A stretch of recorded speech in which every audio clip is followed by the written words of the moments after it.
This is Tommy Watt for TTT Boxing and IFL TV. I'm joined by former world champion Billy the Kid Dibb. Thanks for joining us, Billy.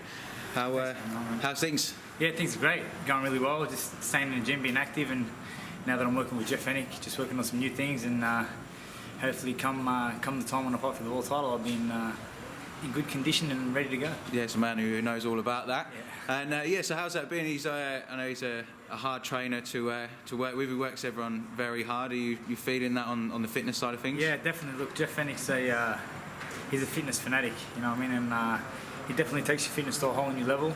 And I saw that in not my last fight, but the fight before. I fought an 8-rounder, and my punch output was like anywhere between 60 to 90 punches a round. You know, which is it's a lot different for me. You know, because I don't usually throw that many punches. But Jeff's working on trying to get me more composed, more aggressive, and throwing a lot more shots, and it's actually working at the moment, so I'm really happy with the way it's going. Yeah, so you bounced around a little bit. I know you had a bit of time out with Robert Garcia in America, which I imagine would have been great to be around that level of guys, but it's nice to be training back in Australia again. It was amazing to be out there with Robert Garcia and with the team. You know, I was living and training with Mikey Garcia. It was an amazing experience, and the sparring out there is world class. You know, you got the best of the best in the gym, so the work that I got was definitely top caliber work, you know, so I know that I can still mix it with the best of them.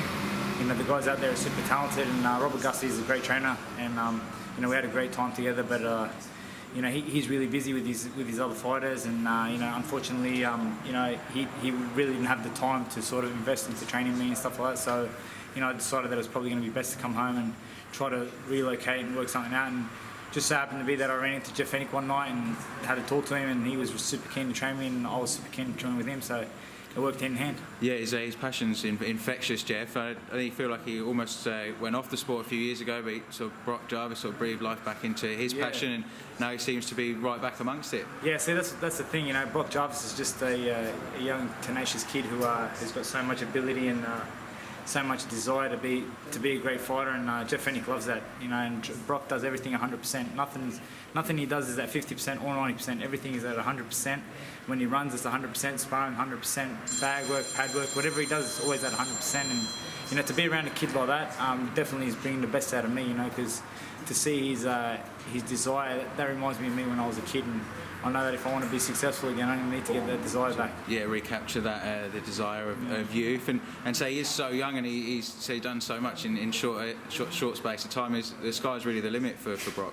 Yeah, definitely. Look, you know, Jeff really believes in him, and Brock's basically brought Jeff out of retirement. You know, Jeff was no longer wanting anything to do with the game, but through Brock coming back to boxing and wanting to box and wanted to be a champion, I think that's given Jeff the motivation, and Brock's got all the talent in the world. I really believe in him, and I believe that, guided properly, and at the weight that he fights at, the kid's 5'9", and he fights at like a light super flyweight, and so the kid's got amazing reach, amazing height and everything like that. So, and on top of that, the kid, he's strong, he's very, very strong for his weight, and I believe that, with Jeff Fenech's guidance, the kid can do anything that he wants to do.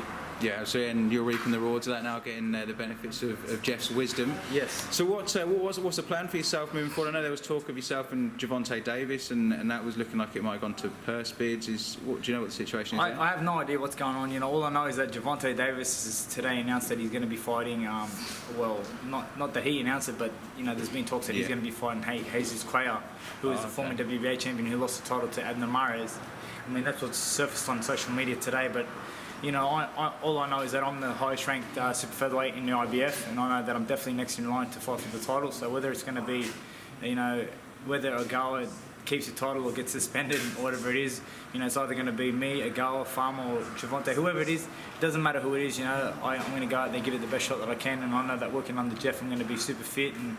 12. If it's going to go 12 rounds, I want to be there for the whole 12 rounds. Yeah, and so Davis obviously got a PR machine behind him, but like I say, you are above him in the rankings. So, are you confident that you'll get that shot before him? Oh, definitely. I'm next in line. They cannot deny me. I'm next in line. So, everyone's ranked under me. There's no one in front of me. So I'm definitely next in line. It's just a matter of time. I'm just sitting tight right now. The two fights that I had with Jeff Fenech were more or less just fights to sort of warm into working with Jeff. So Jeff and I have been working together really well, and the two fights went really, really well. And so, and they weren't against the greatest of opposition, but it wasn't supposed to be against great opposition. We were just supposed to be working on certain things, and I passed with flying colours, and Jeff's really happy, and I'm happy, and as I said, what's to come is going to be very exciting. Yeah, exciting times ahead. Definitely looking forward to seeing you in another world title fight. And just one of the old guards of Australian boxing now. There's a crop of youngsters coming through, and we've got guys like Jeff Horn and even younger guys, and him coming through, guys like Nathaniel May. So what are your thoughts on sort of the younger guys coming through? Man, when you're talking about young fighters that are coming through, I just did some rounds today with Ibrahim Bella. He's a good kid, and then you got Luke Jackson, Paul Fleming, and then you got the outstanding Bilal Dib. I think Bilal's got a lot of talent. I just feel like he had a bad loss in America, and he's going to bounce back better than ever. But you got other great fighters like Paul Fleming, Nathaniel May. There's another kid from the Gold Coast who's really, really good. He's a southpaw, really slick kid, Italian boy, I think. So he's with Angelo DiCarlo's son.